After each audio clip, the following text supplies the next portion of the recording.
6 minutes, it went through my Outlook. It identified every email that referenced Turkey and our case studies and so forth. Because Mark was just sending me a whole bunch of stuff, right? I'm like, I need to organize all this. And hold on, we're processing. We're processing. Yeah. Give us a second. Okay. All right. Take this all in. Take this all in. Oh my goodness. If you're not using AI right now, you're already falling behind. So for you to say, is the universe gay or straight? I'm going to tell you, whatever the universe is, it's on a spectrum. So it's bi.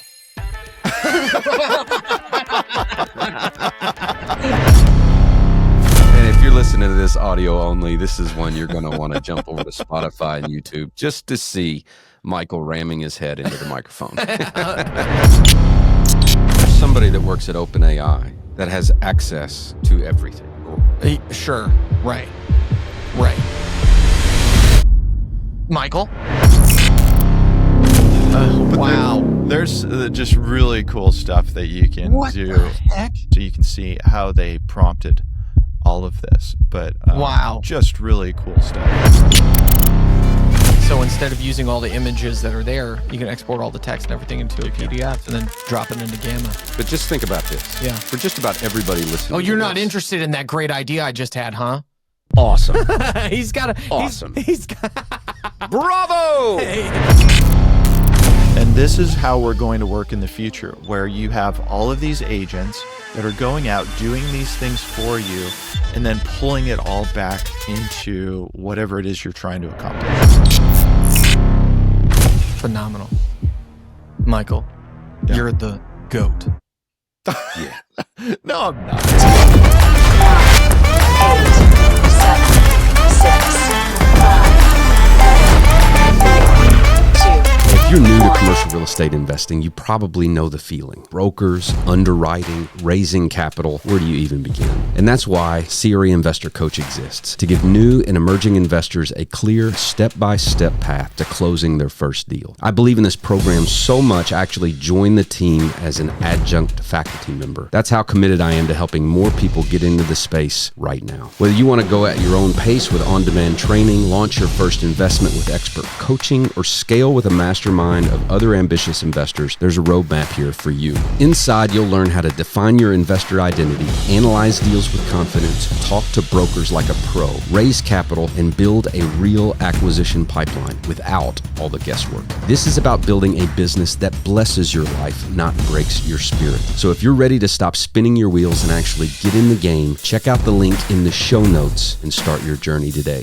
Learn, launch, and scale with CRE Investor Coach. This episode is also brought to you by Site to Do Business, commercial real estate's most advanced toolkit, providing commercial real estate professionals like me with premier data, mapping, and marketing tools to win business and revolutionize decision making. Visit stdb.com to learn more.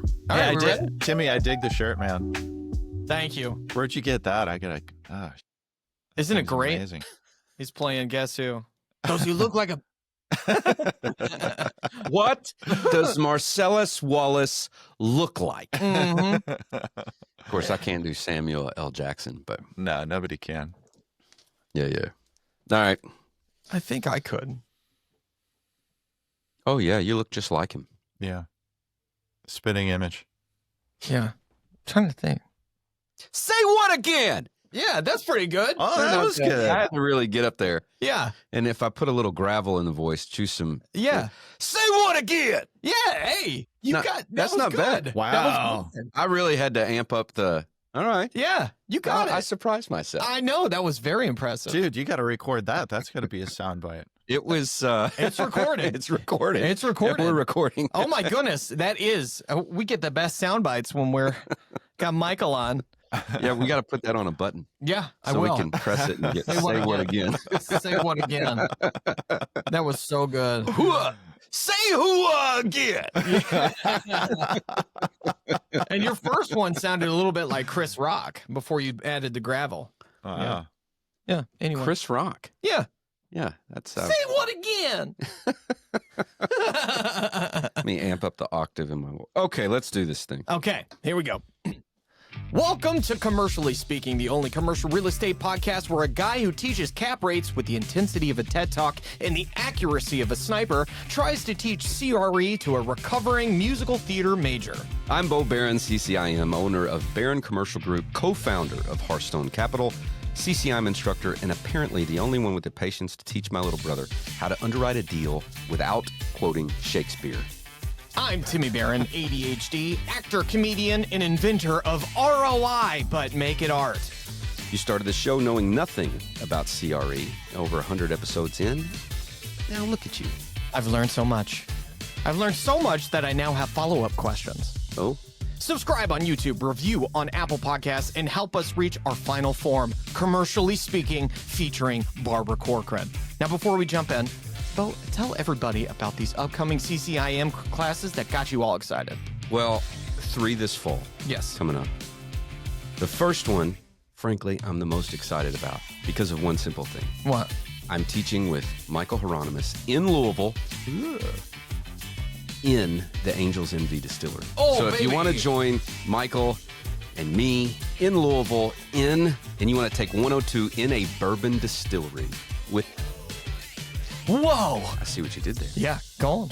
Button happy today. Yeah. But September 8th through 11th in Louisville, come join us. It's going to be great. We can actually fit 72 people in this room with a bar in the back of the room. Oh, my goodness. No drinking during class, but the ambiance will be very, very uniquely Kentucky. Love it. 2 weeks later, I'm teaching in Missoula, Montana. So if you like Big Sky Country, join us up there. That's going to be great. And then in October, in Miami.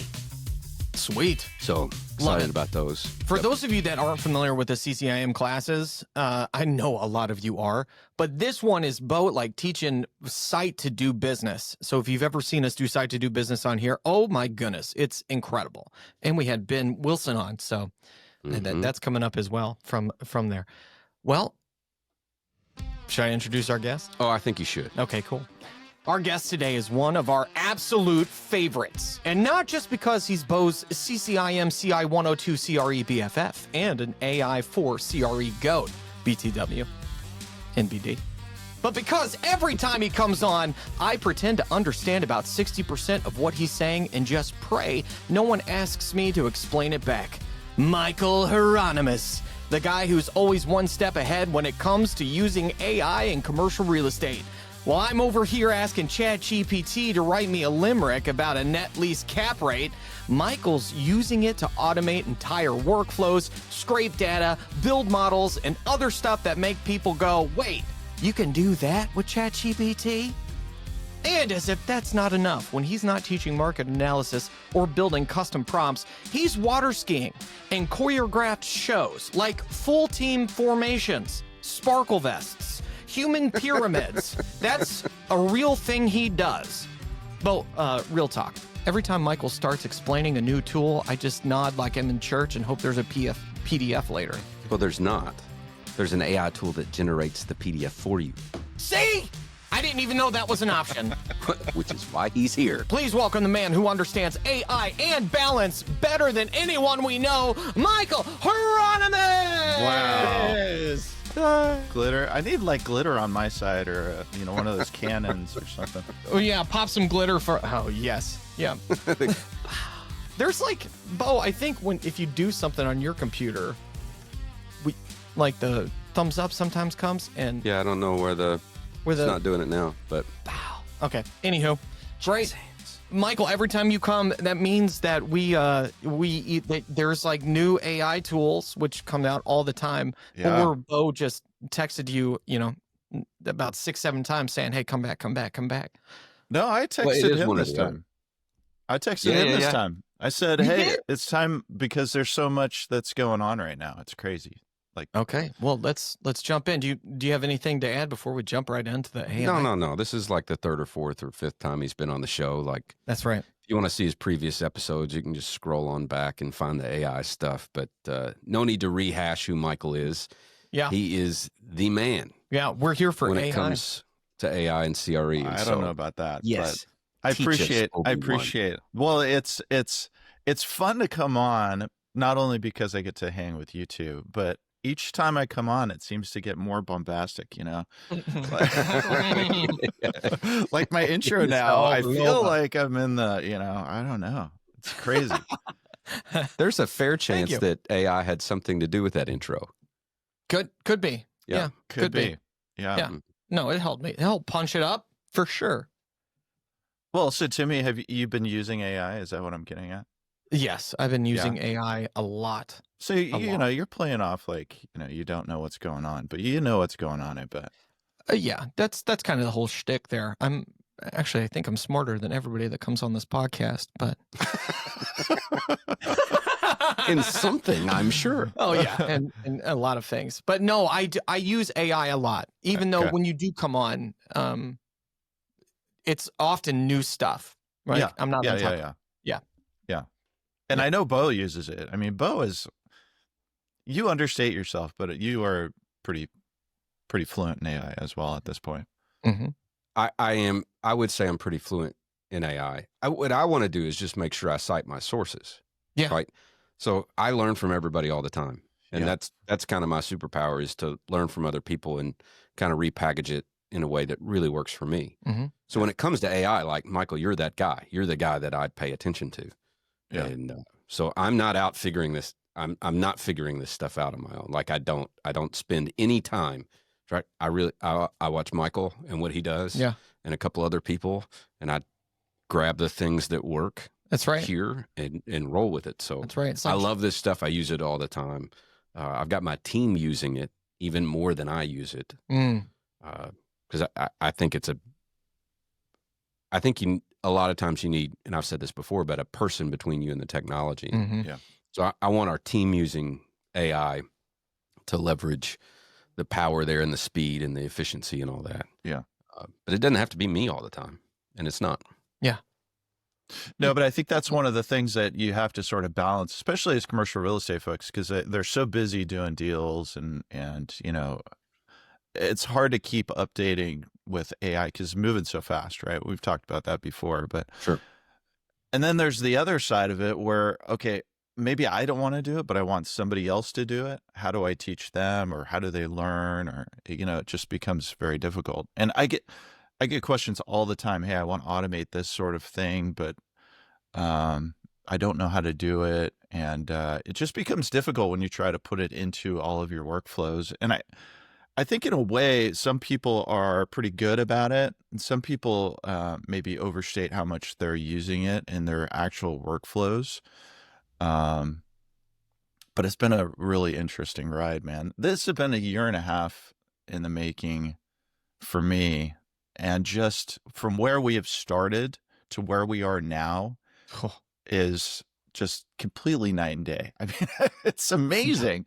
It's Oh, it's amazing. Yep. I've never seen anything in my life move this quickly. And it's a fun thing because you wake up and, you know, I've got all of these people that I subscribe to, and, you know, I've got all my news sources and you know, basically that's my what I do in the morning. You know, I look at my news sources, I go to the gym, come back, think about ways to integrate it, but it's moving so quickly. I've never seen anything like it before. It's just crazy. What's the most exciting thing over the last just few days? Because you wake up and you look at this new AI news, I guess we Yeah. could call it, every day, right? What's the Yeah. most exciting thing to you that you've seen in the past week that's coming down the pipe? Well,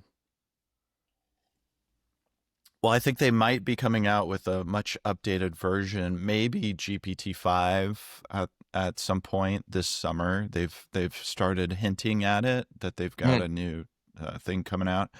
I think at this point we've got pretty good LLMs. I'm actually talking about that in my newsletter this week. We're getting to a point now for a lot of people where, like, the next level of GPT or whatever it is, for a majority of people, they're not going to know the difference. I mean, maybe you might get a slightly better output, maybe a little less hallucinations and so forth. But really where we're pushing the boundaries now are in mathematics, science, things that, you know, only the top 1% of, you know, the mathematicians and the scientists are even going to notice, right? Because we're so on the frontier, on the boundary of what AI can accomplish at this point. Just thinking through mathematical problems. There was a secret group of mathematicians that got together, and they just published this past week, and so they got all these mathematicians together to try to stump a new version of ChatGPT, the O3 model, and now they're coming out with the O3 Pro. If you have the Pro version, the $200 a month version. But anyway, they got together and they tried to stump it, and a lot of these people just, and they're asking questions that only 0.01%. Like Goodwill Hunting type stuff. Yeah.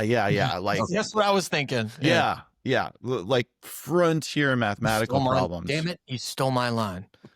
And they were just blown away. They were like, what it can do now compared, because that used to be, if you remember back like a year ago, like math was one of its Achilles heels, right? They would say, oh, math, that's the one thing that it doesn't do very well in. And that's completely changed in the past year. I mean, now it's doing frontier style math. And to think just in a year's time, how much that has changed. Okay, let's fast forward in another year. It's you and I sitting down in June of 2026. What sort of things are we going to be looking at? I mean, it's hard to comprehend really at this point.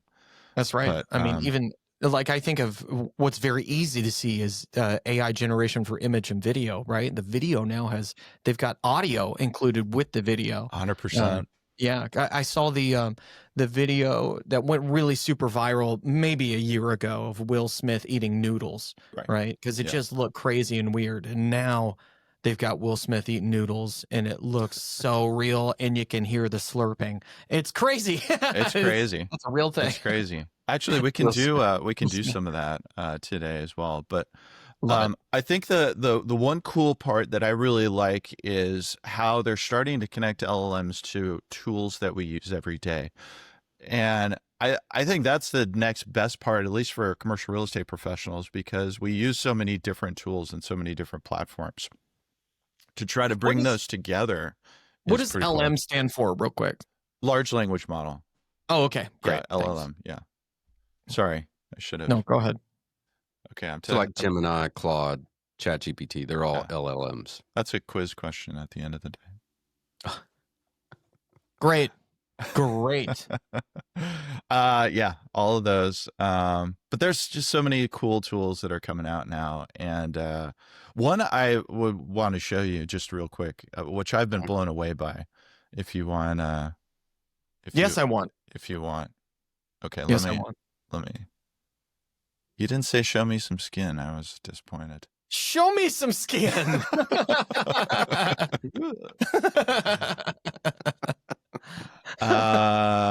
Well, okay. Let me switch here. Let me switch my my screen. All right, can you see the Chat GPT screen? Yes. Okay, Yes, we cool. can. Cool.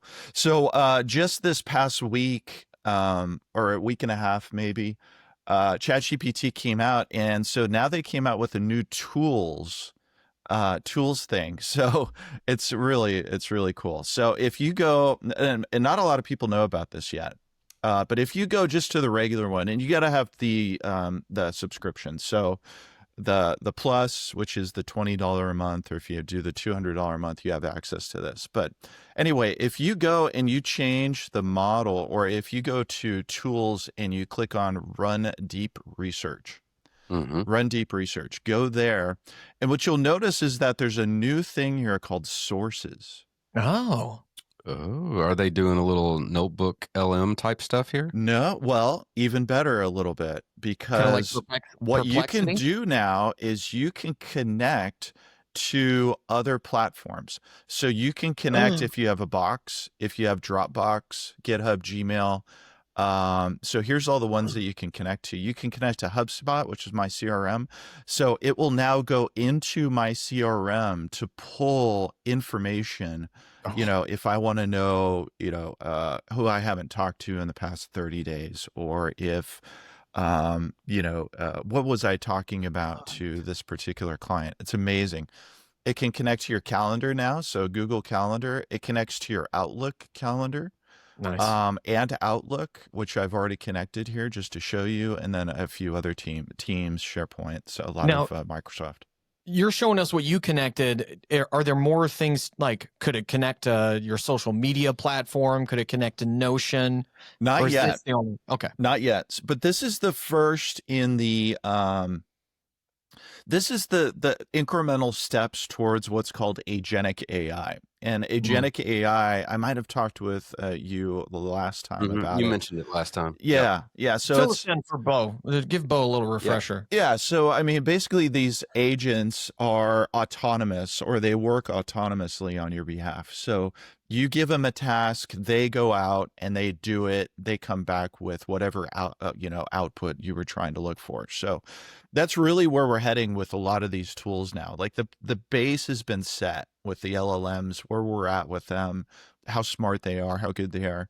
Now it's about connecting to tools and going out and doing things on your behalf. So, for example, on this one, I can have the LLM go out and scour my Dropbox for me, tell me about, a specific document that's in my Dropbox, or find an image of something that I took a picture of something, 2 years ago, and I'm trying to find it. How many times do you go and you're trying to find files, right? Yep. Or update your calendar or whatever it is. Just for example, I'm teaching in Turkey, Bo, where Mark and I are leaving on Sunday. Nice. I don't know when this will be released, but we're leaving on Father's Day. Turkey. Turkey. Going to Turkey. Dang. Yeah, that's gonna be nice. And so, okay. So here it was. Yeah, it'll be cool. So let me scroll back up here It's together. your turkey class. Our dad teaches a turkey class. It's a little different, though. Is it about? Want to learn how to be a turkey? Do y'all do fried turkey out there? Is it you do the fried turkey? No, No. that's not a thing here. No, should be.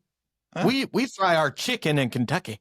Kind of famous for that. Yeah. Kentucky Never heard Fried. of it. Never heard of it. Uh-huh. Okay, so anyway, I say there's different case studies for Turkey, obviously, because we're in Turkey, and they have different access to tools and so forth. So I said put together a comprehensive draft of the case studies we have planned, and what I did was I connected it to my Outlook, and I said, "Can you see my emails? Can you see the conversations in my emails?" And it says, "Yes, thanks for checking. I can see." And so what it did was, in 6 minutes, it went through my Outlook. It identified every email in there that referenced Turkey and our case studies and so forth. Because Mark was just sending me a whole bunch of stuff, right? I'm like, I need to organize all this. And Hold on, we're processing. We're processing. Give us a second. Okay, all right. Take this all in. Take this all in. Oh my goodness. Yeah. So it goes through and it finds every single email regarding the case studies, and it references them. So I can click into that particular email. Yep. All right, keep going. We're just Okay. going to continue to react. So it's got the date, it's got what the email was all about and everything. And so it starts breaking down each of these different ones. And we have one that we were trying to do for industrial real estate. So we're trying to update our industrial case study. And so it's got all the planned case studies. It did it perfectly. Like it broke each of the case studies down exactly how I wanted them to be. Because, there's so many, and it started getting abstract. I was like, Mark was throwing me so much stuff, right? Mm-hmm. And so then, and it's got all the sources, it pulled it all from Outlook. And so then what I said is, okay, great. Knowing the data sources that he referenced and the others, let's draft an outline of an industrial case study relevant to the course. We thought of perhaps focusing on the export market, and even mentioned the current tariff situation and effects on exports in Turkey. And so it thought about the whole the whole thing. It used the examples from what I'd pulled from my Outlook, and then it had gone through and it did a whole case study snapshot, learning objectives, key data sources, and everything. It was amazing. So Wow. to be able to pull from your Outlook or your, like I said, your CRM system or your calendar, this has been a huge game changer. Absolute game changer. Okay, let me ask you a couple questions as I think through this integration here. Yep. Could I set an agent up to say, all right, every morning scan the meetings I have on my Outlook calendar and go find me, go pull data on, a brief on who this person is and what are some of their recent activities that you can find. So like if they got an award in the last 2 weeks, I can say, hey, I saw that you got this, congratulations kind of thing when we meet. Like, can it do that kind of thing? Not yet, but you're going exactly where we're going with this technology is to be more personalized. So whenever we have a guest come in, now I go to ChatGPT and I give them the name. So like Ben Wilson, for instance, there's a lot of Ben Wilsons out there. What I used to do was I'll go to their website or find where they have a bio, copy that bio, go in and be like, here's their bio. Can we take this information and do a better, intro in my voice, and let's do that. Right. But what I did to test ChatGPT was I just said, hey, Ben Wilson, I don't know anything about him. He's probably a CCIM or something of that nature. What do you know about Ben Wilson? It gave me 3 options of Ben Wilsons that are in real estate, right? Whatever one was CCIM and site to do business. And I think that's when I texted you, like, is this site to do business guy? And you were like, yes. I was like, the first one here, can we go with that? And I didn't have to go and do anything. It searched the web and then it gave me information from the web everywhere. So is that what you're talking about? Yeah, but what I'm talking about is setting something up automatic. Oh, okay. So I'm not prompting it anymore. I set it up and forget about it. And then every morning, say I get an email and that ChatGPT agent has gone and looked at my calendar, seen who I'm meeting with that day. Oh. And done that and sent me a brief on the guy. Right. Okay. And if we can not knock over our microphones, that'd be awesome. We're I know. Audio podcast. Jeez. It's Try to remember next time. Things AI can't do. Yeah. If you're listening to this audio only, this is one you're going to want to jump over to Spotify and YouTube just to see Michael ramming his head into the microphone. AI cannot stop me from being klutzy, that's for sure. Yeah. No, but you're going there. Now, just thinking through what you were talking about, there are ways, I think, to set up an automation where you could do that. And I'm just thinking maybe through Zapier. There's some lead enrichment agents. So Zapier has been doing a lot with Agentic AI as well. And there's one called an enrichment agent. Basically, what it'll do is exactly what you're talking about. It will, if you have a name or you've been dealing with somebody, it will go out, find more information on that. It'll scour the web, find their email address, find their, current, phone numbers and things like that, bring it back and update your CRM system. So I have one of those as well. Mm-hmm. Yeah. But I don't think, because I think it's connected to O3. There is tasks in ChatGPT where you can set reminders or have it do things for you. I'm not sure it's connected. I'll have to find out if it's connected to the current thing I was just showing you. But that's next. I have a couple more questions about this whole connecting to your stuff. Yeah. Stuff.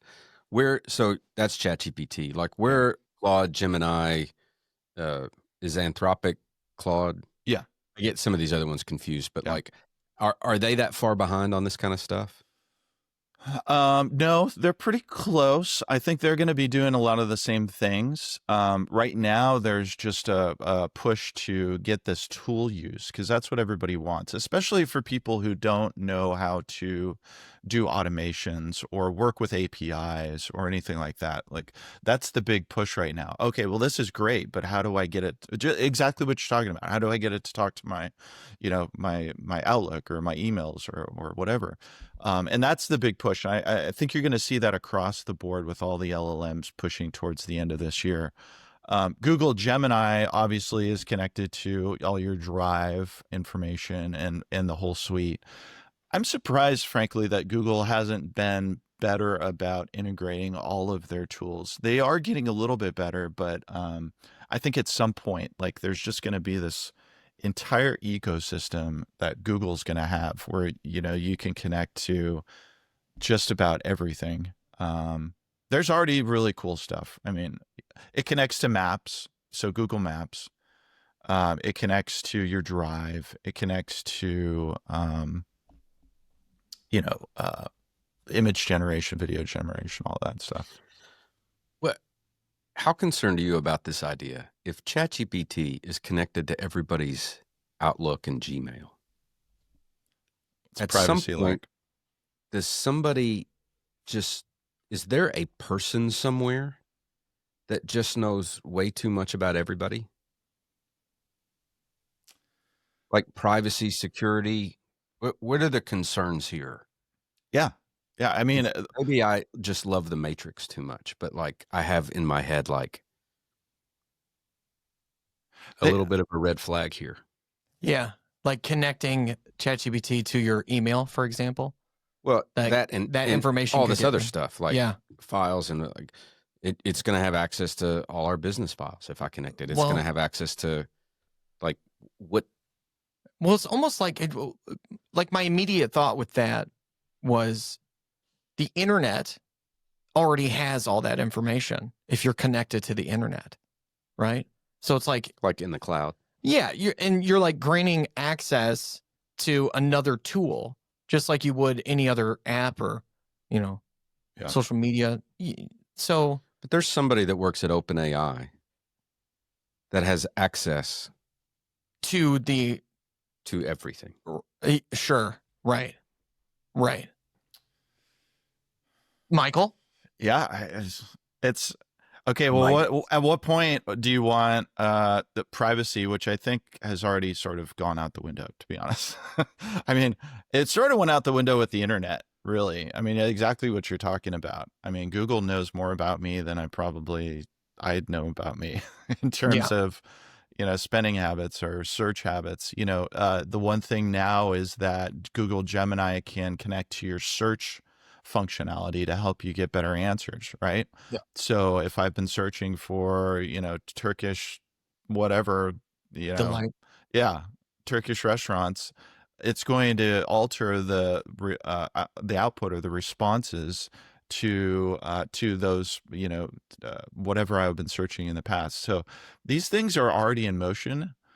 And how much do you want to pull back? How much do you not want to digest, or how much do you not want to give over to them?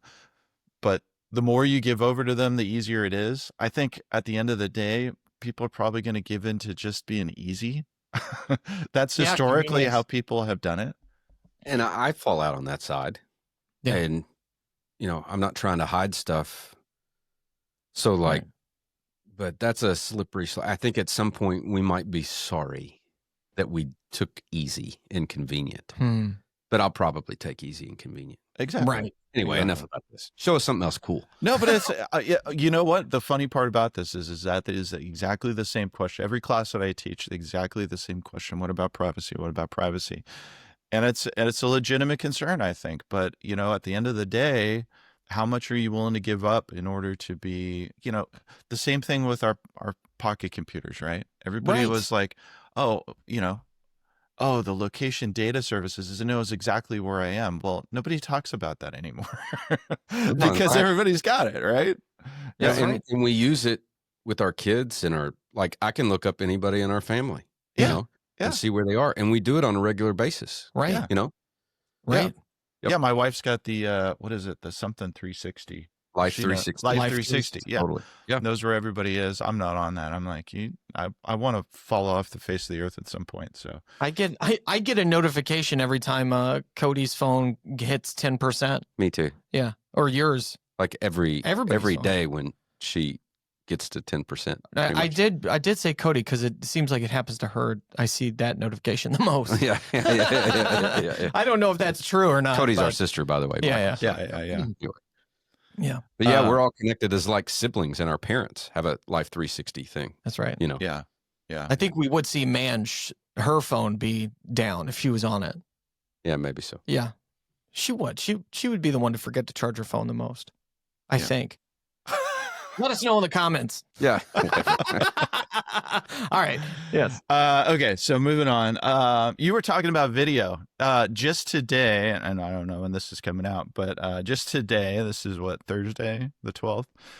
They just Google just came out with a brand new image generation. ChatGPT came out with one a month or two ago, which is great. It's native into their large language model. And it does really well with text in an image, right? And the one that just came out, I think, does the exact same thing. This literally just came out. I don't know anything about this one, but let me share it with you real quick. Oh, nice. This is like on the fly. It literally just came out this morning. Oh, this is so exciting! A live demo. We're getting everyone's first reaction here. Brand new. We might need to bump this episode to Monday. I was thinking the same thing. Yeah. So anyway, do you see this one? Yes. Okay. So this is with their new, and I don't even know, like it's so new, I don't even know. It was called, I think it's their Imagine 4. So anyway, I said, create an image of a vintage postcard that says "Welcome to Paris," and this is really cool because it came out. The problem with a lot of the past image generations was that it would mess up text, right? Right. And so that's where we're heading now. So it's just completely changed. So, and this came out pretty cool, I thought. Mm-hmm. Yeah, that looks nice. As a matter of fact, you're right, because with the episode that came out last Monday, Josh Bryan's, I used AI to create that image of a AI robot harvesting money from a money tree on a map of Plano, and it wrote Plano on there. I didn't even think two thoughts of like, oh, I forgot that about like the text being so bad in the past. I was like, yeah. Oh, we're adapting fast. It's getting way better, but let's just what I was thinking is that I could go ahead and drop this in. So the one cool part about Gemini was their video generation. So they just came out with VO3, which in my opinion is like pretty darn amazing. I mean, it is really, really good. At creating videos. So this postcard that I just created, let's go ahead and drop that in. And let's go ahead and say, create a video where we go through the postcard into Paris, show a bustling street. We can say drone video view. And let's just see. Everybody should be smoking cigarettes. Add typical Parisian music. Let's see if it does that. Music. What's Parisian music? I don't know. Music from Paris. You know, the accordions and everything, right? Yeah. Right. You got your, yeah. Oh, why is it not? Okay, let's take this over to VO3. Sorry, I'm going to copy and paste this. Let's take this over to, oh, you know, the other tool that's really cool. So, okay, let's take this over here. So go Google Flow. Have you guys heard about Google Flow? No. So this is the place where we where we can put a whole bunch of videos together and create. It's like a video studio. It is so cool. So they've got, the VO3. Okay, that's cool. You can watch a video, which is pretty awesome. We're still seeing the flow image. Oh, okay. Is it? Yeah. There we go. Okay, yeah. Oh, okay. There we go. Future forward. Oh, yeah. So let me go back here. So this is there's a TV where, let me show you. So this is where people make a whole bunch of stuff. There's different channels. So this one is on mobile homes. Wow. There's just really cool stuff that you can do. What the heck? It's amazing. It's amazing. So, and then you can show the prompt so you can see how they prompted all of this. But wow, just really cool stuff, right? Okay. But anyway, let me go back to this one. Can you see this one now? No, we're not sharing anymore. Oh, we're not sharing anymore. Okay. I know.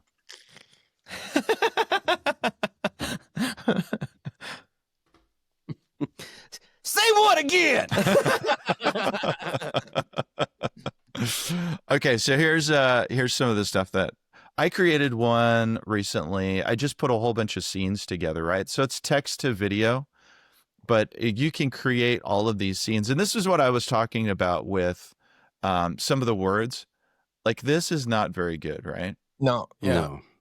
But you can bring over a lot of this now, and you can do text to video. You can add in ingredients to this. So you can add in videos. And it's just amazing now that you can generate all of this stuff. Now I'm trying to find out. Oh, they've got different videos. So the VO3 is the brand new one that's updated. Okay. But it depends on the amount of credits. Like if you use the VO3, it's 100 credits. If you use the VO2, it's, depending on which one you use. But I created this, just different ones with scenes of, and this is just, and then you add it to the scene. So you can build these on and create, you can extend the video, you can jump to another scene, then this thing happens. So I can have it, all of a sudden there's an explosion. There's an explosion. Oh my goodness. I don't know. Trigger warning. We'll have for fun. anybody in New York. We'll have fun. But anyway, there's just so much that's going on. Explosion. Are you gonna do the are you gonna save your credits, or are we gonna see that postcard? Yeah, let's go back to that. So let me I'll go back to that video, but let me share this one. So we're gonna go to video, and I'm going to put in that Parisian. Oh, it won't let me do it. Oh, it doesn't do it yet. That's the one thing. Okay. So we start with an antique postcard from Paris. We then enter the postcard to a typical Parisian scene with the Eiffel Tower and a bustling street. Add typical Parisian music. And so let's see. So what's going on here is you weren't able to upload that photo. No, it doesn't let it do it. It's not available yet. I thought it was, so that was my fault. But cool. What I'm thinking is at some point you'll be able to take that image generation, drop it in, and then base the video off of that, which I think is where we're headed.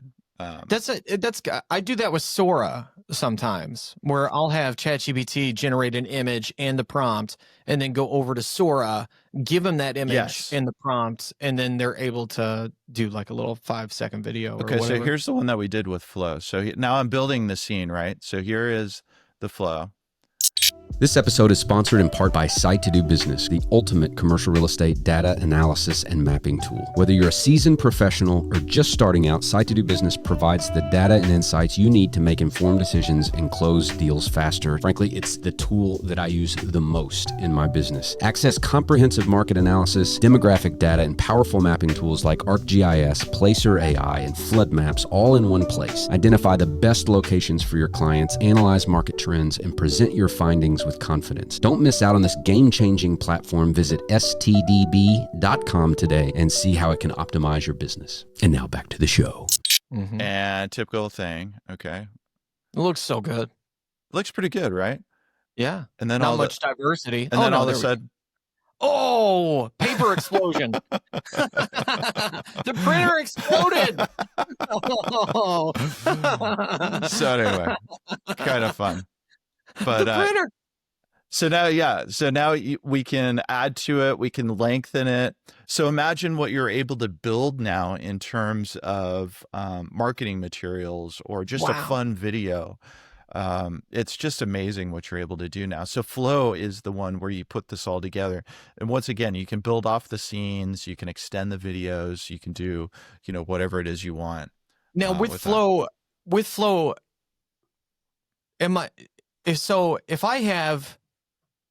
I'm doing property videos for Bo, right? Yeah. So we've got a lot of actual drone shots and shots that we took with our camera. If I wanted to take a shot and say extend, like, could I upload a video in here and have them extend it to have a paper explosion in top producer Todd Humphrey's office, for example? That shot we took of his office. I don't know if you can do that in Flow. That's a good question. Okay. That's a good question, but there are a lot of other ones that you can do that with. So you can drop it in and then extend it out or change it or do, just thinking about other image generation tools. There's a lot of them that you could do that with. Absolutely. Okay. But let's go back over to Gemini here. I'll show you. So here. Here we go. Okay, so here we go. Here's our video ready. Okay, it's 8 seconds. So here's a slightly different postcard.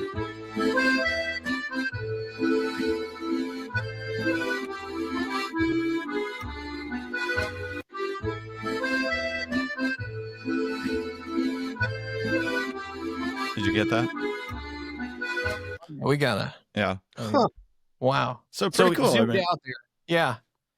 Yeah. So if you wanted it to zoom in, now you would go in and like change your prompt. Yes. So you could go in. Absolutely. Change the prompt, change it around, whatever. But, just in terms of being able to create these videos now is amazing. I mean, they look so realistic. I mean, that looks like an actual image of Paris, right? Right.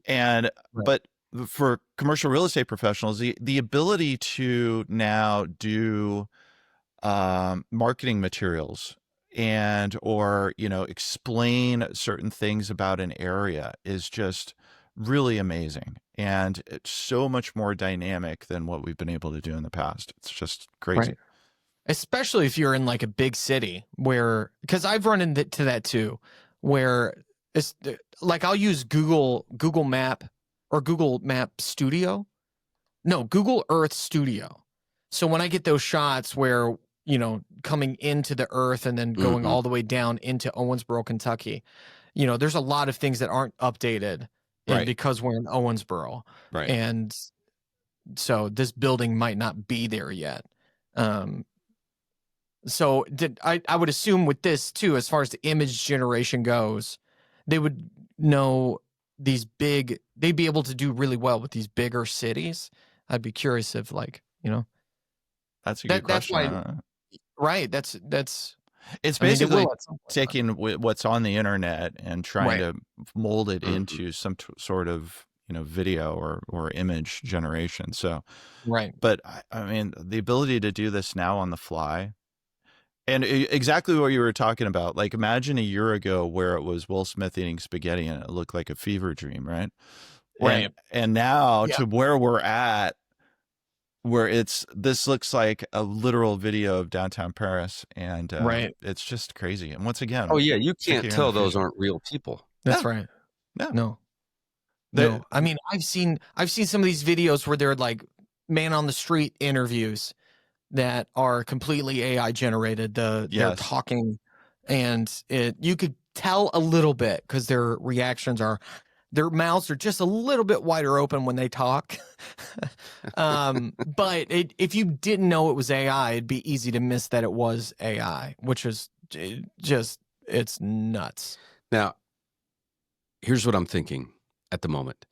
My guess is our audience, there's probably a good amount of our audience that has dabbled with some of these AI tools, probably mainly ChatGPT, and hasn't gone to the fact. So the fact that you're showing videos still just beyond them at the moment. I just discovered a workflow that I'm super excited about. That's pretty simple. All right. And I want to walk you through it. And I'd love to hear this. In no way do I think you haven't already thought about this, but I'm wondering how you can improve upon it. And so you and I as instructors, like, we present all the time. And top producer Todd Humphreys, he had this idea.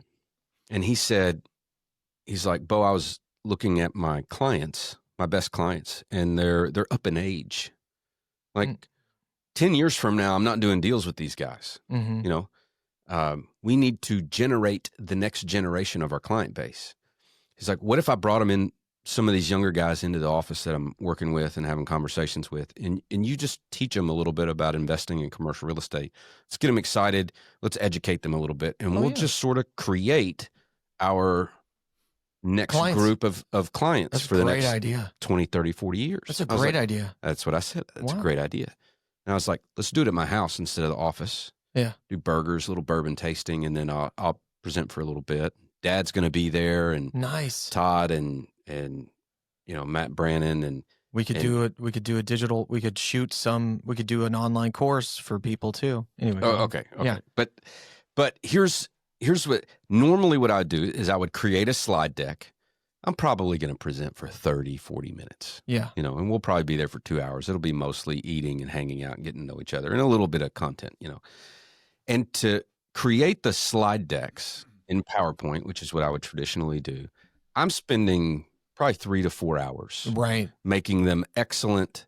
I've got very firm opinions on what slides should look like. Yeah. And what they shouldn't look like. Sure. And I spend the time to get them there. And you probably have the same experience, Michael. Yeah. The creating the slide deck part is the time killer, you know? And so here's what I did. I went into ChatGPT, and I'd been seeing people use Gamma. And I hadn't played with it until 2 weeks ago. Oh, really? And so I got an account with Gamma. Okay. Yeah. And so here's the prompt in ChatGPT. Are you going to share your screen? Oh, yeah. I was showing you without sharing. So, yeah, thank you. Let me share my That's screen. why I'm here. That's why I'm here. Rookie error. Yeah. Okay. So, can we see this? Yes. Yes. Yeah. I'm hosting an event at my house with some young professionals who are interested in investing in commercial real estate. The idea is that as my team can begin to build a relationship, blah, blah, blah. Okay. I would like you to create for me the prompt to use in Gamma app to create the presentation. Yeah. I'm going to teach them the CCIM strategic analysis model, as well as terms such as internal rate of return, capitalization rate, cash on cash. Real basic stuff, okay? I want them to start thinking like investors. I also want them to have the thought cross through their mind at some point, like, I could learn how to do this on my own, or I could just hire the Barron Commercial Group to help me do it. Sure. Okay. Yeah. What else do you need to know for me to create this prompt so that Gamma can create a great presentation? Do you understand what I'm asking from you? That last question is something I learned from Michael. Do you understand what I'm asking that. from you? I do that all the time. Yes, I fully understand your request. You want me to create a prompt, blah, blah, blah, blah, blah. It repeats it back to me, and I'm like, great. So it says, I need to know these things: title or theme, time allocation, format preference, your audience's knowledge level, tone of voice. Do you want a call to action in the slides, and any personal company branding? All right. So I say, foundation for investing in CRE, 45 minutes. Definitely. You know, I ask the questions. Okay. Make visual slides. I hate text-rich slides. You know, I'm answering the question, and it says, great. And here's the prompt. Like, copy this prompt created for Gamma, because it knows gamma, and so I'm scrolling through here, and I'm like, oh, and then I get to this slide 4 right here. Now, Michael, as a CCIM instructor, what's Yes, sir. wrong with slide 4? We don't have a decision analysis or competitive analysis. It should be Not location, yet. site, and political legal. Yeah, so it got that wrong. Yeah. So the rest of this, as I'm scanning through here, I was like, this looks pretty good. The rest of it I like. And so I say, okay, I need a little tweak. The 4 parts of the strategic analysis model are market and competitive, political and legal, location and site, and financial. Please correct this and adjust accordingly. They must have listened to my explanation of the 4 text. Maybe so. Yeah. So I'm like 3 minutes into this right here. At this point, like I've spent 3 minutes. Yeah. And it creates this prompt. I go through it. I was like, all right, this is good. So I copy and paste, and I go over to Gamma, and I just paste it into Gamma, and it spits this out for me. All right, let's go to Gamma. Don't forget. Yeah, there we go. Look at this. Look at this. Are those stock images or AI generated? AI generated. AI generated. What? Yeah. Those AI are not, that's not a real building. AI Those aren't generated. real people. Wow. And here's the presentation. Look at this. This is completely AI generated image. Now, here's where it's still interesting, because let me go down to this one right here. Okay. This is called the exchange. This is not a real property. Okay. Right, This is okay. all AI generated. Now, if I were to zoom out, let me see if I can edit okay, here's the whole image. Huh. All right. Let me make this bigger. Now, here's where it still screws up sometimes. And you just got to be careful. This says the exchange, this property, this fictitious property is evidently the exchange. It looks great. But if you go down here, it says lease opportunities and welcome to the Exhane. Exane. Like it misspelled it. Yeah. Yeah. And so when you were talking about the issues with text on images, but as it renders, it cuts that part off. So Yeah. it's not even in the presentation. So I don't care anything about it. Like not a real guy. But this, like from soup to nuts, this whole workflow to create the presentation, usually Ginvest. instead of invest, Yeah. well, we'll just say that's the name of a company. It probably is. There we go. All right. Distribution. All right. So, Yeah. whatever. But anyway, like that whole thing, And you could just go and drop your own photos in there if you wanted.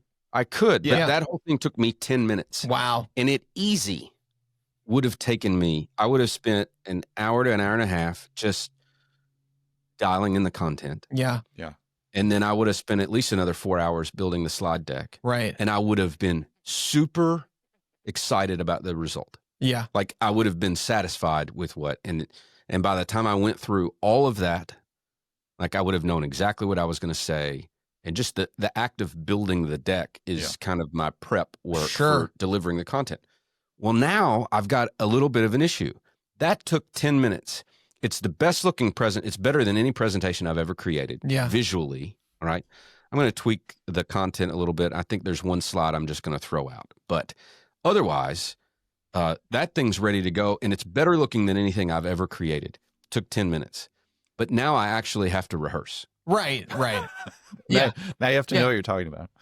Now, this is stuff I've presented on before. So, like, I might spend 30 minutes just doing a little prep work because all of those topics I've taught on before. Sure. But still, like, that's saving me hours and hours and hours. Yeah. And you know what happens if we take one of our CCIM, like, module slide decks and throw it in there?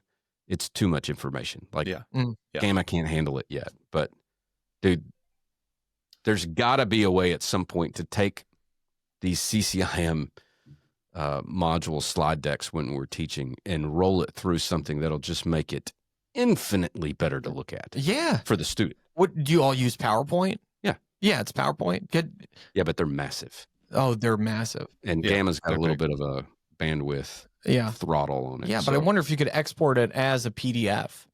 You could, So it's not so yeah, massive. you can.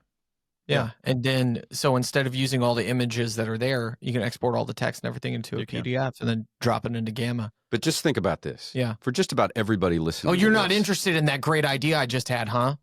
No, I like that's yeah, a he problem just totally to solve. dismissed but- you, Timmy.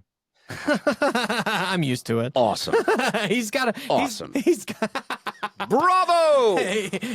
He's on track. He knows. Yeah. I've got my Yeah, it's yeah. like, let me just close the loop on this. Yes. Just about everybody listening is going to be presenting at some point. And this is a workflow I think that can create a better outcome and is like so much faster Yeah. than the Yeah. stuff I was doing before. Yeah. And I was just really pumped about this. The first time I did it though, I didn't ask it to create a prompt for Gamma. I just asked it to do the content. Like, here's what I want to teach. Create the outline for the presentation. And it did. And then I threw that into Gamma. Yeah. And it worked. So it took like maybe 6 hours of work and put it into 30 minutes of work. Yeah. Yeah. And I sent it to Bryant Cheeley. Yeah. And I was like, what do you think about this? And he came back and he's like, make ChatGPT create the prompt for Gamma specifically. Boom. And it'll save you a lot of time. Yeah. And I was like, it already saved me a lot of time. But I did that the second time and like 30 minutes became 10 minutes. Yeah. And now I'm like, my gosh, anything we want to create, Yeah. Gamma can do for us super fast. And it's better looking than anything that's ever come out of our company before. Yeah. Yeah. And I'm like, this is fantastic. You know? Yes. Well, and now you're getting into the ability to pull all of these different tools together, just like you're talking about, using ChatGPT to Yep. create a prompt for you that you take into another. You know, sometimes I equate it to like being a carpenter. If you want to be really good at building whatever it is, furniture, you need to have all these knowledge of different tools, right? Right. Like, for example, I was thinking about, okay, well, there's images that it creates. Sometimes it messes up the text. Well, take that. You can even just take a screenshot of that, bring it over to ChatGPT, who does really well with text, and say, Great hey, idea. update this and make it so that it says this on it. And you can even have, instead of the exchange and what it say, opportunities, it was misspelled, have it say the Barron Group right there. or Oh, yeah, something. yeah. That's right. Yeah. Yeah. Yeah. I mean, like, Yeah. oh, that's a good idea. And I think GPT also is now connected with Canva. So anybody who's already using Yes. Canva or familiar with Canva, that's right. that's what I would do. That's Yeah. how I edit all the thumbnails. Mm-hmm. Yeah. Alice uses Yeah. Canva. Canva's great. Canva's great. But You have taking so all much these different control. tools now and putting them together is really, I think, going to be the next sort of, you know, that's where you need to be at some point here, probably in the very near future, Yeah. where you can take this, bring it over to this app, finish it, and then take it over here, and then have something that's just incredible. So, Mm-hmm. Right. What else you got for us? hey, I wanted to show you one thing that I made. This is with a thing called Mirage. And all I did was, so this is what we were talking about. I dropped in a picture of a face. And so let me bring it over there. Let me share this one. Mirage. I've heard of Mirage. It's really cool. Yeah, actually, you can make podcast people out of it. Oh, cool. Like visually or just Yeah. So I Wow. took, I went on to Google. I grabbed this photo of JFK and I put in some text in Mirage, and this is what it came out with. Ask not what AI can do for you. Ask what you can do with AI. If you're not using AI right now, you're already falling behind. That's why you should take Implementing AI in CRE, a practical guide. Start learning how to be more productive today. No, nice. that's really, it's got a little bit of Max Hedron to it. It does a little A bit. smidge. Yeah, he kind of goes off the rails. CRE, a practical Wait, where guide. was it? Falling behind. That's why you should Yeah, somewhere around here, he kind of goes into like a weird sort of thing. But I mean, to sync so up the good, though. lips off of a image and have it. So think about the marketing, like just for this, like marketing, whatever it is that you want, using historical figures or using, a picture of yourself, and you can create these long videos. It's pretty amazing. So Do you want to see one of my favorite things right now? please do. And maybe you can tell me how they did this. I'm thinking What? like, let's say we've got a hater out there Yeah. who's just vocally anti our podcast. Sure. Okay? Yeah. Oh yeah. And we find it and we grab an image of that person and then create the video of them endorsing our podcast. Yeah. They're I used to think these guys were terrible. right. But now that I've listened to every single minute of every episode, There's that's really funny, but I think I know, especially with SAG-AFTRA, to create the likeness of somebody, everybody should have a right to their likeness, right? So that is really funny, but that could go into that territory of course, we're not going to do that, but that could go into I the didn't territory. say it was a good idea. No, it's funny. It's Yeah. a funny idea. Okay, this is one of my favorite things that I'm seeing right now. Everybody probably would have seen it as well. Can you see this? Oh yeah. These are great. Pet a dog and he don't walk off. God, I love that. God, I love that. If you pet a dog and he stay right there and let you do it. God. Boy, What are you showing us? on that schnauzer, baby. It's Theo Vaughn. Mm. I know who it is, Just but he keeps letting you do it. You get that little that Gleeshon on that Bichon, baby. That is when that's when you feel God working. When you pet a dog. all right, enough of this. The ones I like though are I like have the not seen baby that. videos are hysterical. Oh, they're so funny. And like, yeah, that Joe Rogan one or like the ones where from the Step Brothers movie. Oh, Where I they don't know got- if I saw that one. Like just Google Step Brothers babies. Oh, was that Neil Degrasse Tyson. Yeah. Can't hear the Yes. audio now. Are you ready? Oh yeah. Is outer space gay or straight? Practically everything we see and measure in space, not only objects, but temperature, size, density, is on a spectrum. So for you to say, is the universe gay or straight? I'm going to tell you, whatever the universe is, it's on a spectrum. So it's bi.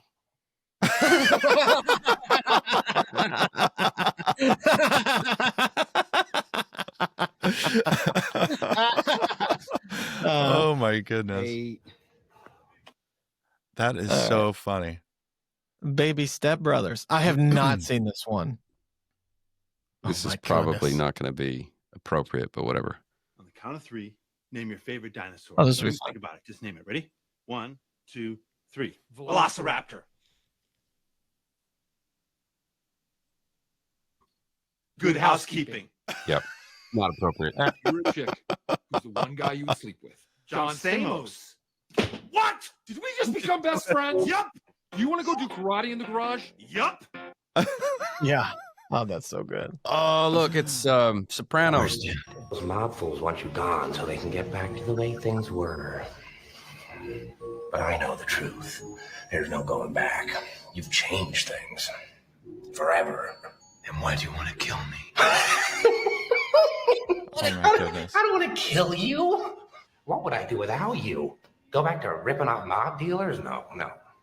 No, you complete me. Now, how are these being created? Like, what are they using to create these? That was my question actually. Okay. Michael, do you know? I don't know how they're creating these ones. I don't. Yeah. Because they're basically just uploading, you know, Right. Yeah. and you can tell that's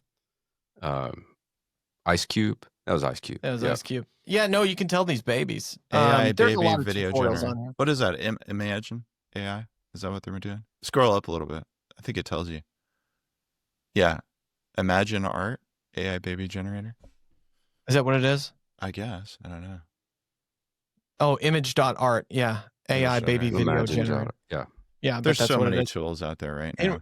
In Riverside, it'll do that too. It doesn't look as good as that, but I've played with that. They could turn, if there's two people speaking, right? And I'll send you one. I'll make one with us.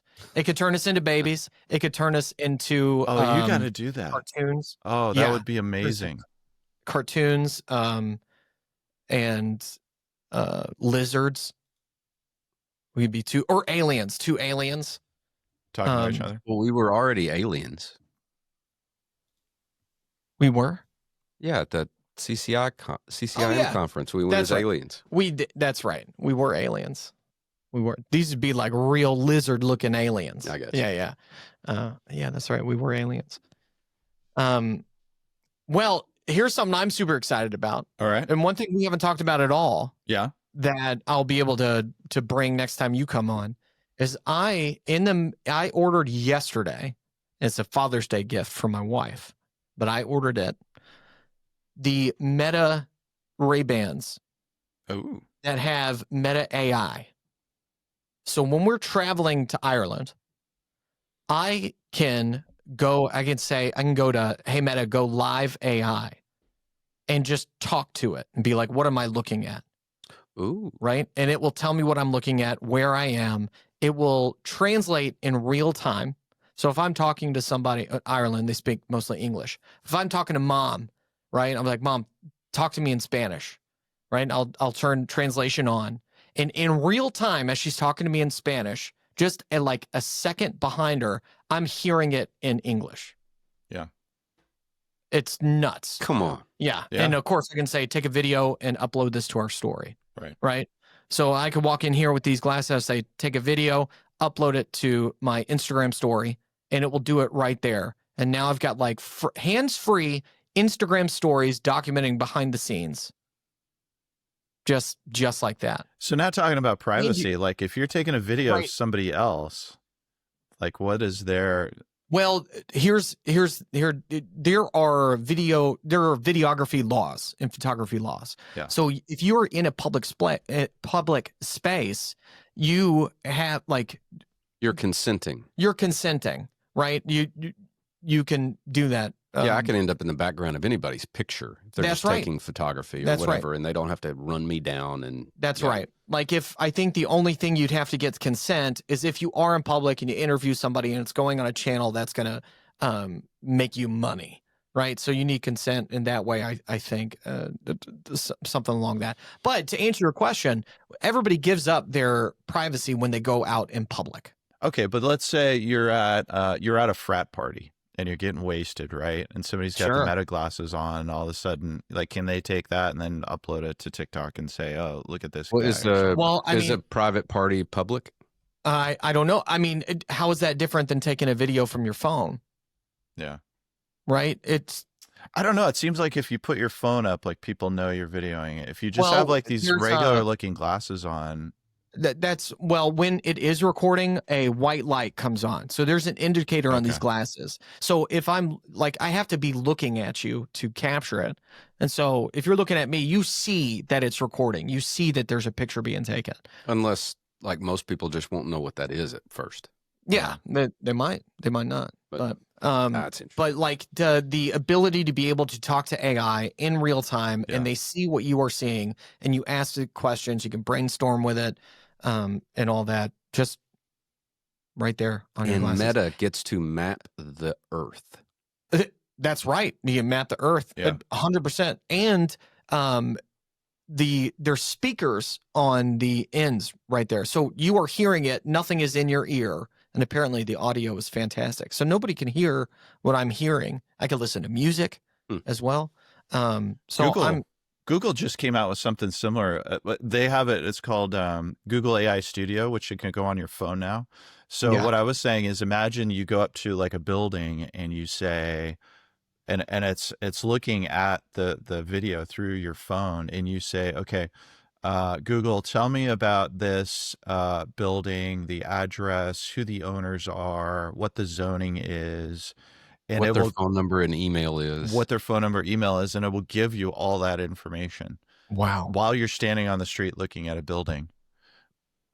Wow. It's pretty. Now, if that's the pretty case, amazing. can you get an AI agent to go just grab all that information and upload it into a custom Google map Right. to where like you what can Josh, click on anything and it Yeah. has all the information pop up? Yeah, you can have that already. You can Yeah. do that through Appify or something like that. That's amazing. That's amazing. Imagine We're going to Bob- have to. Imagine Bob Knackle walking around with Ray-Ban glasses when he was walking the streets of New York. Well, he probably Right. already has that all in his head. anyway. Well, he does, but like all the new stuff, like Well, he's art created it, but like if he did it with that kind of technology, that kind of technology, it just speed everything up. Yeah. Speed everything up, and you're seeing it. It's seeing it. It's seeing what you're seeing. It's nuts. Yeah. It is Yeah. nuts. It's crazy where we're heading with all this. I know. I'm excited. All right. Do we have time for a couple more things? Yes. Yeah. Please. Okay. Another thing that I really like Perplexity, Me too. but they just came out with something that I think is pretty amazing. It's called Perplexity Labs. Have you guys seen this? This is for their pro version, by the way. So this is their $20 a month version, but they've got this new thing called Labs, which is pretty darn cool. It turns everything into documents, dashboards. So taking all of the ability to research with Perplexity, and then once again using these other tools. So I can go ahead and put in, let's see. Here, okay, so I'll say we're a commercial real estate brokerage specializing in medical office buildings. Generate a list of 20 potential client companies located in Houston Metro, B2B. I want all of this, right? Company name, contact person. So let's go ahead and hit. So it's going to take a little while, but I wanted to show this first. We'll have it running in the background while I show you a couple other things. But this is Perplexity Labs. And so what it's going to do is go out into the internet. It's going to gather all this resources, compile the data, and then let's come back to this and take a look at what we create, because it's going to be amazing. Sweet. When I was talking to Ben Wilson, and he was showing me everything inside to do business, I was talking, and I asked him, which I'm excited to pick up that conversation again with you.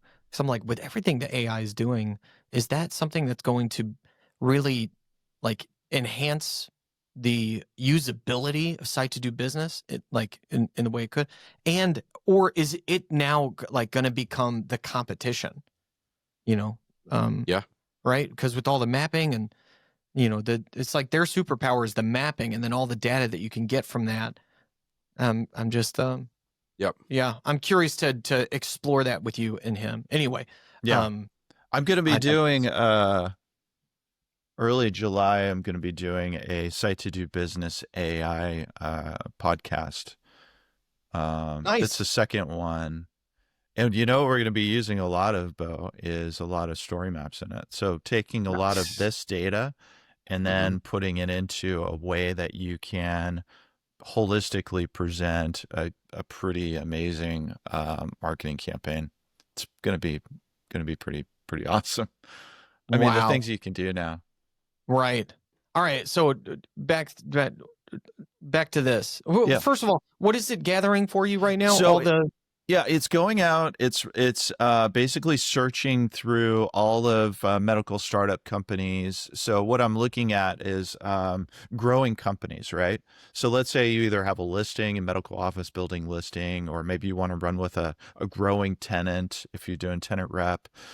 So what it's doing is it's going out and it's searching for all these companies. And then what it's doing is it's searching for the key players, the key leaders and contact details for each of these. So it's going into LinkedIn, it's going into business, business, Bloomberg, all of these tools to try to find and gather all of these sources. Wow. Searching for biotech, searching for wellness companies. It's getting the data so it's just going, it's amazing. Like it's gonna, But anyway, the other thing that I've been doing a lot of lately is vibe coding. Have you guys heard of vibe coding? No. So, coding, right? If you're an engineer or whatever, you can work with code, which is how computer languages talk to each other, right? We're not looking at actual, words here. We're looking at code behind everything. And so, but you now can what they call vibe coding. I think, Andrew Karpathy, I think, came up with the term. He was one of the original founders of OpenAI. And it's where you can talk in natural language to something and create code for it. And what I've been doing are some pretty cool stuff. So let me show you one. Wow. Yeah, vibe coding made me think of a bunch of coders working in an office, smoking some. It's crazy some what you can joints. accomplish now. So exactly There's a what vibe. Yeah, the Yeah. vibe coding. So exactly Thanks for that what earlier. I was talking about with Bo. You went and you did a prompt over in ChatGPT and then brought it into that other tool, right? Gamma. Yep. Mm-hmm. Very similar with vibe coding. So what I did was I dropped in a DCF worksheet that I work with. And what I said was, so I dropped it in and then DCF is discounted cash flow analysis. Thank you. Yep. Yes, DCF right here.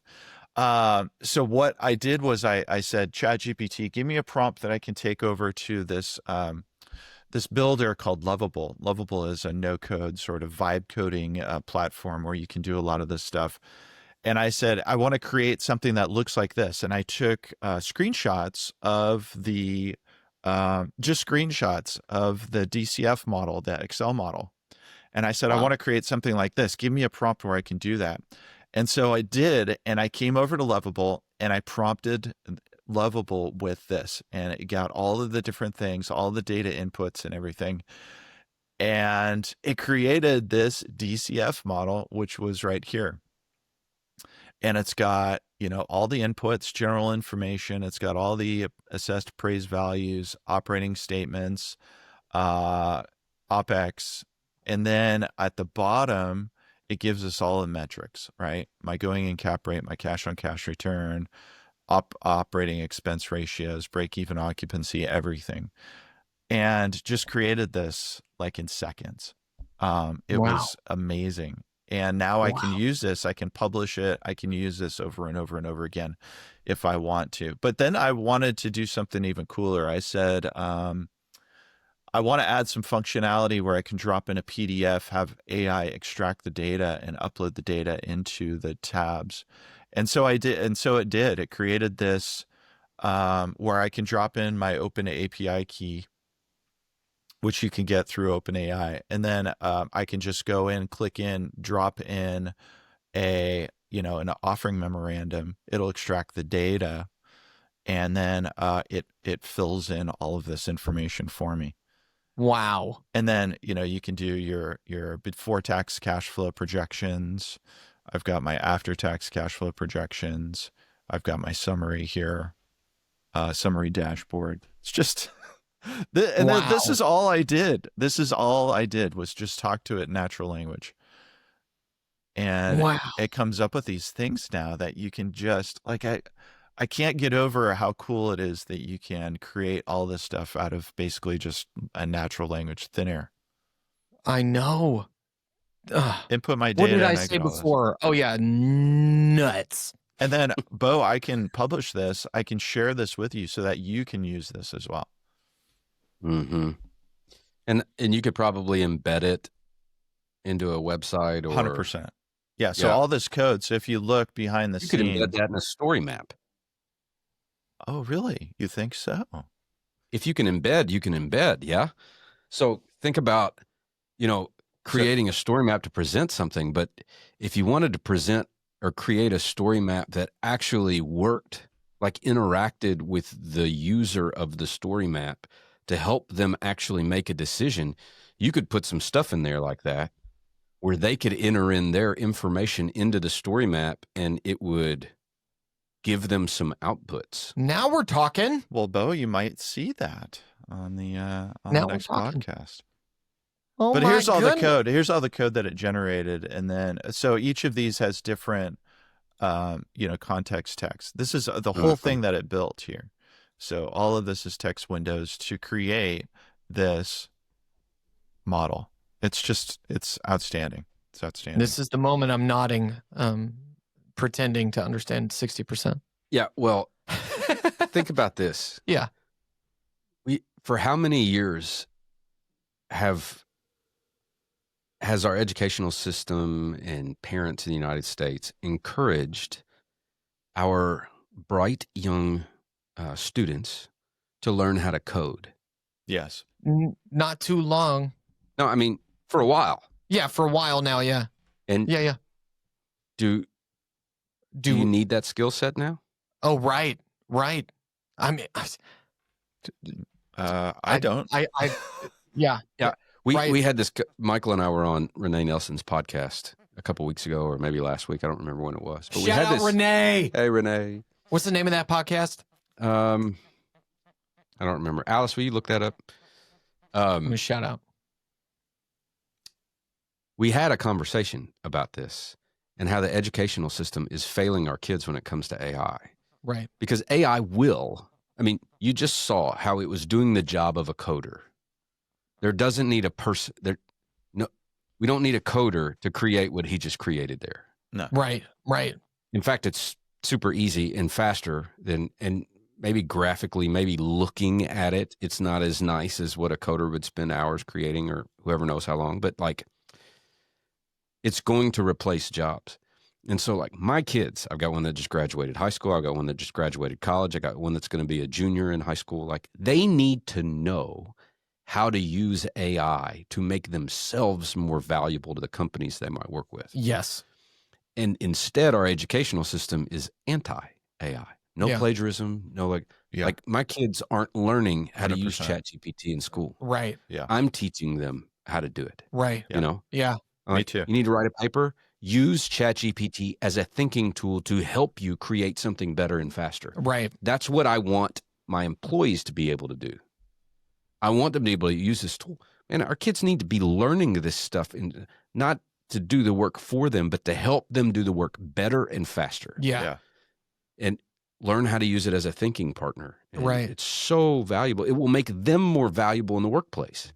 There was a 60 Minutes last week did a AI special, right? And On education? well, one of the segments was on education. Okay. And one of the segments was I'll have to on check that out. Yeah, how they were using AI in the class, and how it was really helping teachers, because these AI was able to, of course, interact with the students and make sure that it's asking them questions, so they're learning what they're wanting to learn, and giving them prompts on, do you want to explore this subject a little bit more, or whatever, and the teachers, it almost allowed the teachers more time to focus on the students, all the students together, because there wasn't as much one-on-one that they had to do with grading or helping.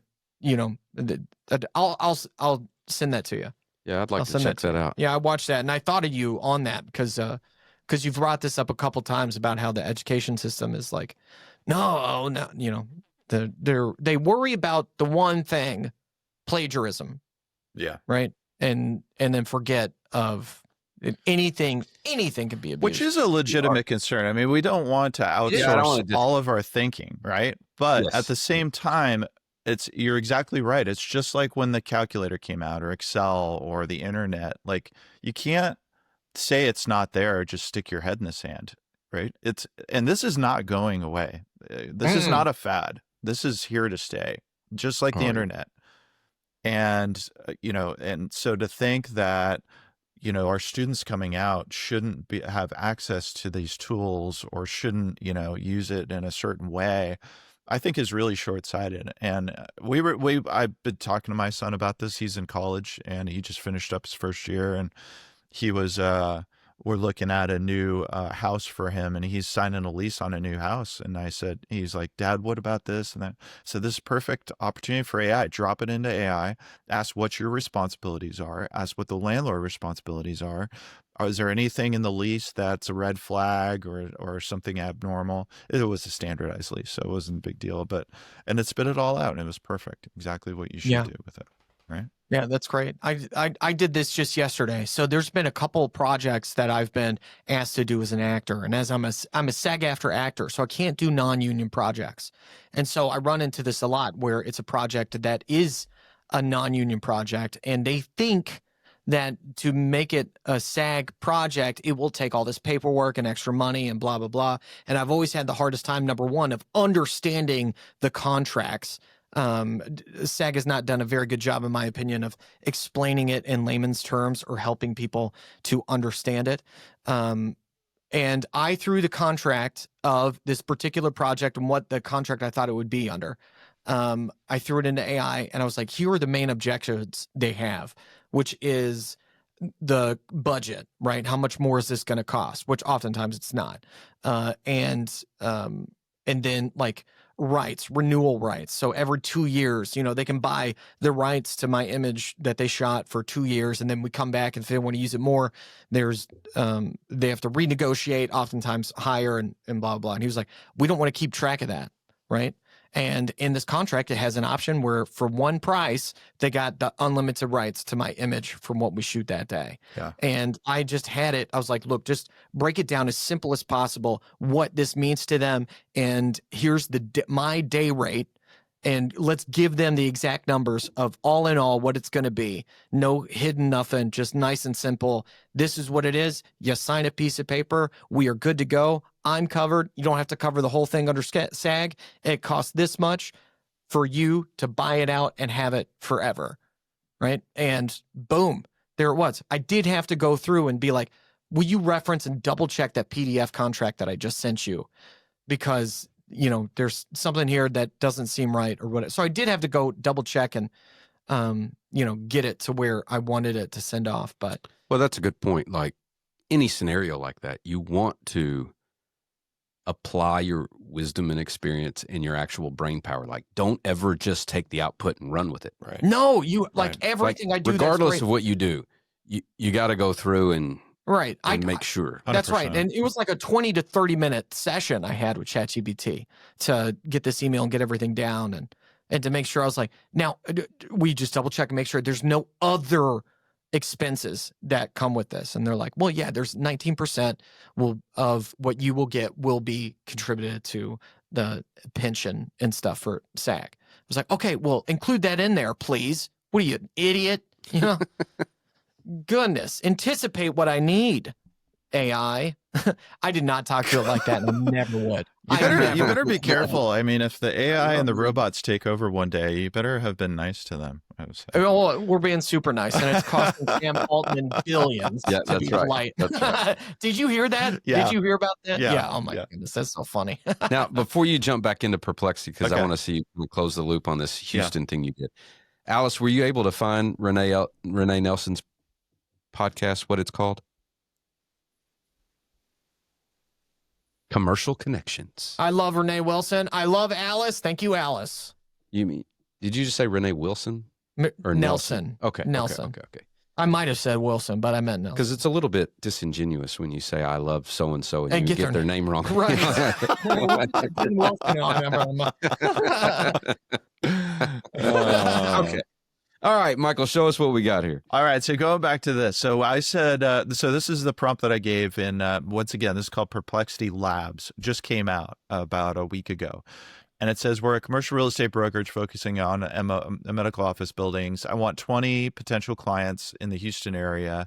And I said, they need to be in growth. So let's see. So here's the app. So they got the labs. This is all the data that it came up with here, right? And this is pretty cool. So we've got the company, we've got the website, we've got the founder, we've got their email, their phone, and everything for each of these, right? Pretty cool. Mm-hmm. Pretty cool. Yeah. Okay. So now, but this is the really cool thing that I like, and we're going to be talking about this later on, is you go over to this app and it creates these dashboards for you. Oh, come on. That are, I think, just amazing. So companies, and then you can search by companies. You can see by what seed they are, what type of business category. And of course, you can expand this out, right? How many are, and then once again, just all of this. So it comes into these dashboards, but think of all the things that you can do with these various dashboards. And then you can also, do it for, market analysis, right? Go and grab all of this data, put it into a dashboard that we can manipulate. It's just amazing what we can do with all of this now. It's got, here are all the assets, here are the tasks that I had given it, and here are all the sources that it pulled from. But here's, this, and then once again, you can filter it. It's just amazing. So I went off and did something. So this is the idea of agentic AI, right? I gave it, and I'm doing this constantly. Like I will be working with Perplexity. I'll give it a task. It'll go off and do that task. It takes, 5 to 7 minutes. And then I'll come back to it later on. But while it's going out and doing all that work on my behalf, I'm working with something else. I'm over on ChatGPT, or I'm on Gemini, or I'm on Gamma, or whatever it is.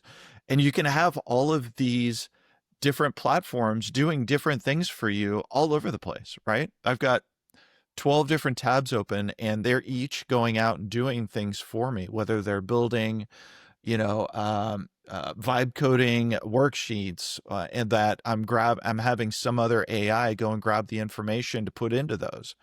I've got another one generating a video on it, and they're all doing this separately on their own. And this is the idea that I want to get to, is this agentic AI. And this is how we're going to work in the future, where you have all of these agents that are going out, doing these things for you, and then pulling it all back into whatever it is you're trying to accomplish, right?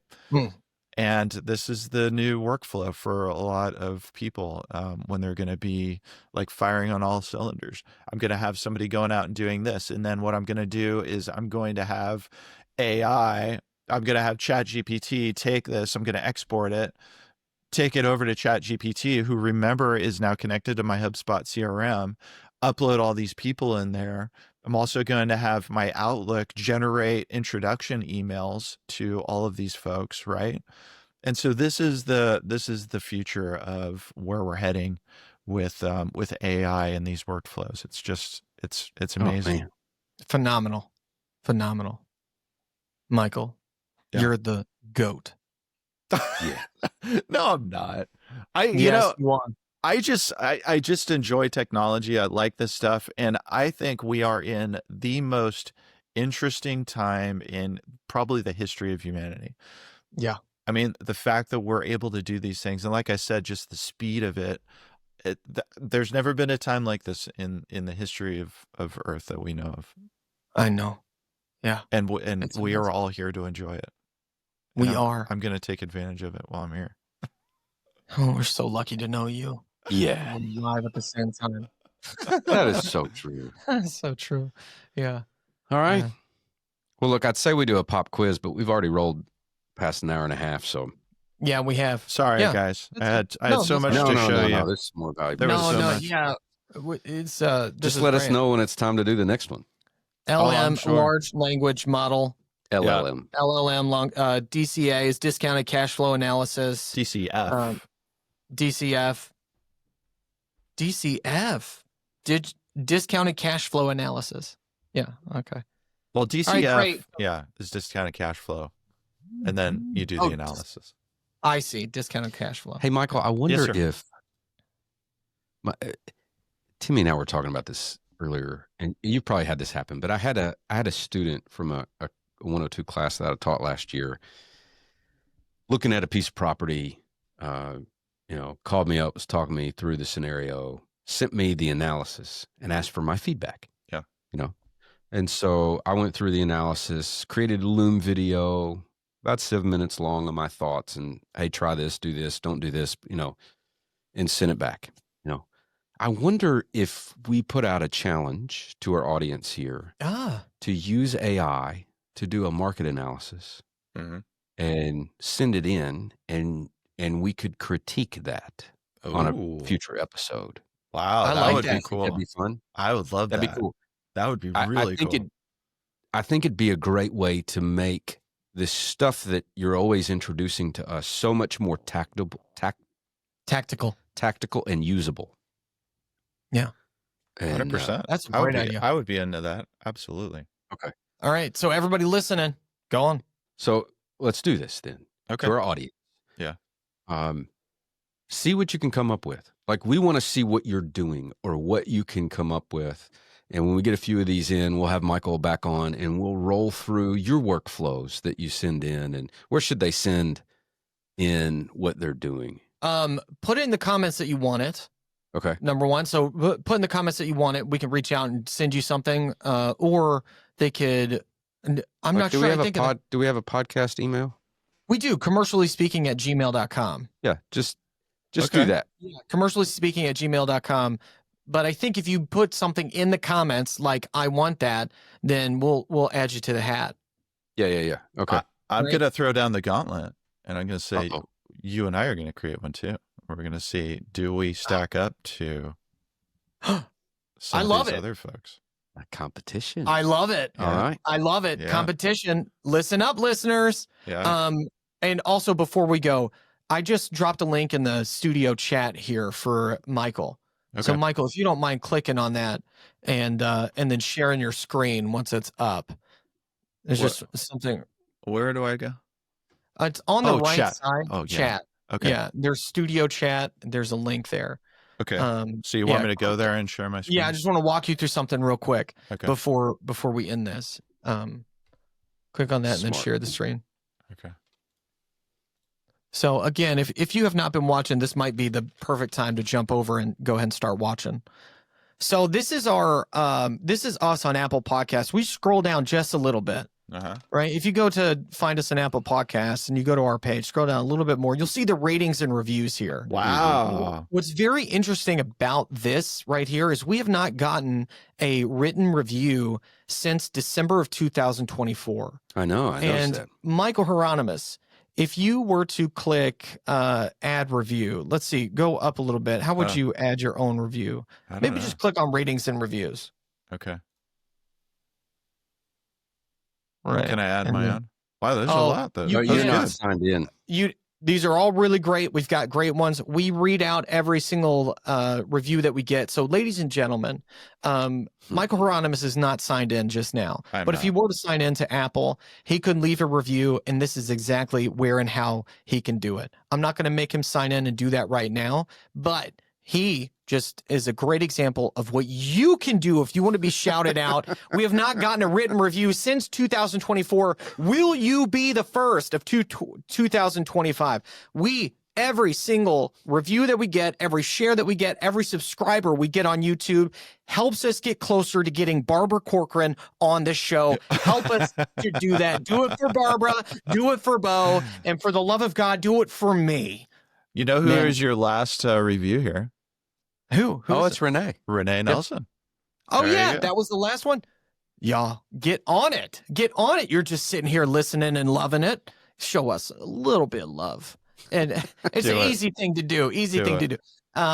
do. If you can, great. But if not, we love to listen. We Yes. love to listen. And it's worth a lot. All right. So hit subscribe, share, leave a comment if you want to be a part of this competition.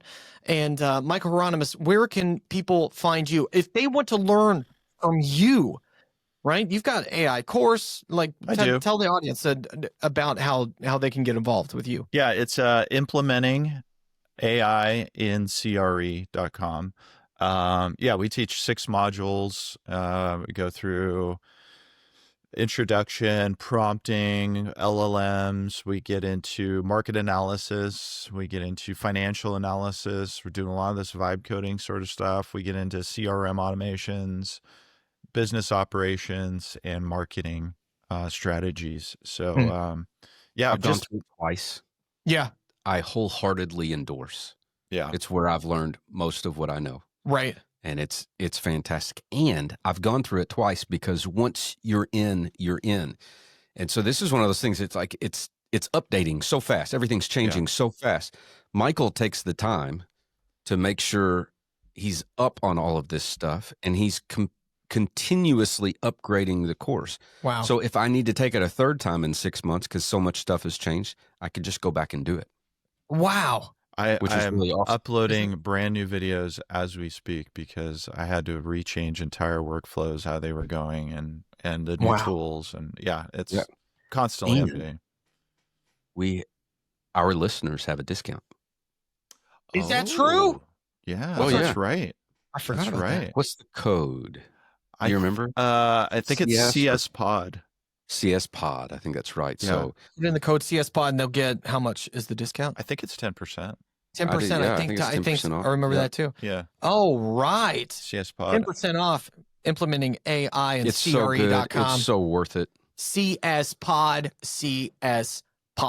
And if you are one of those people, the executive assistant that could book that for you, let them know. CS Pod, 10% off. And if you don't have an executive assistant, we talk about them all the time. You heard Alice. You can go get yours at superpowershq.com/commercially speaking. Alice for is those amazing. back. Yeah, Alice is amazing. superpowershq.com/commercially speaking. We're on all the social media channels. Is there anything else you want to plug while you're here? I've got a newsletter that comes out weekly, just Oh, on yes, new you do. tools, and it's actually evolved over time. Now I'm at like, what AI and what are the implications for it? Like this one this week is going to be talking about, the LLMs and how they're trying to outcompete each other, but does it really matter? Sort of. I just try to relate it to our actual business. It's called CRE Tech Pulse. I'll send you the link if people want to subscribe to that as well. CRE Tech Pulse. The link will be in the show notes. CRE Tech Pulse, baby. So if you're like, oh, I don't want to take that class just yet, join the newsletter. Yeah. Dumb. Absolutely. We also got a newsletter, subscribe.wgbaron.com. Subscribe.wgbaron.com. We drop the podcast, a lot of different articles about business, negotiation, even new listings in this area. Oh, exciting. So keep you up to date with all the things that Bo likes to fill his head with and why I admire him so much. You can get my admiration as well by signing up for our newsletter, subscribe.wgbaron.com. I think that's it. I think so. Yeah, we'll see y'all next Monday. Mike Hironimus, thank you so much. Yeah, man. Hey, you guys. Thanks for Thank coming you. back on. Yeah, it's always a blast. I always have so much fun. Oh, yeah, same. Likewise. Love you, brother. Love you, man. Bye, Alice. Bye, Alice. Bye. Yay!